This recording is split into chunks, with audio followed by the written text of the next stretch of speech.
বাবা এটা যদি হাতে ঢোকে তাহলে তাহলে ডাক্তারের কাছে যা কাটিয়ে বের করা লাগবে, অতএব সাবধান। হ্যাঁ কোনটা জামরুল?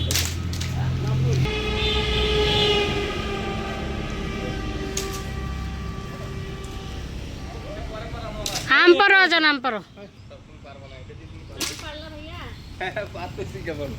এই যে এইটা আর এইটা পার।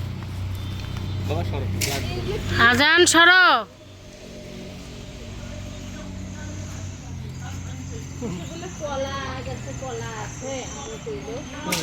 দেখতে হবে।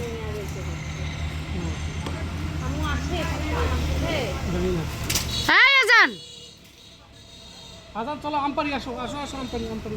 কই আম? আরে হ্যাঁ জুটি বাদ। হ্যাঁ হয়েছে, তারপরেরটা পার। এহে একটু দাও না। হ্যাঁ ওই যে এই জিনিসটা থেকে খুব সাবধান। হাতে কি হয়েছে? ওটা হাতে লাগলে বললাম না।